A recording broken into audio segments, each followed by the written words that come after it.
भालं दशरथात्मज, त्याच्यानंतरचा उल्लेख आहे कौसल्येय दृशौ पातू. बर. म्हणजे आपण कौसल्याची आठवण काढतो त्याच्यामध्ये. मग कौसल्येय दृशौ पातू म्हणजे कौसल्याच्या पुत्रा तू माझ्या नेत्रांचं, माझ्या दृष्टीचं रक्षण कर. वा. मग कौसल्याची आठवण. मग असं का बरं की बाबा कौसल्याच्या पुत्रा असं का म्हटलंय? तर आई फक्त डोळ्यांनी बघते आपलं मूल बरोबर वागतंय ना, चुकीचं वागत नाही आहे ना.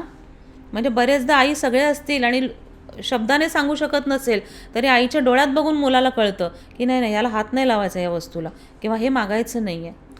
म्हणजे डोळ्यांनी आई मुलाशी संवाद साधते.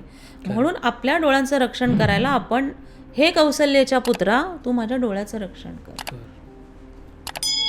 मग जसा मला प्रश्न विचारला की का कनेक्ट झाले, कारण फक्त एक रामरक्षा कवच आणि त्याच्यात आपण इतक्या नात्यांचा उल्लेख करतो आणि ती नाती आणि राम हे इतके जोडले गेलेले आहेत एकमेकांना की मग आपल्याला असं वाटतं की नाही, आपल्याला पण असंच व्हायचं आहे, आपण पण असंच वागायला पाहिजे.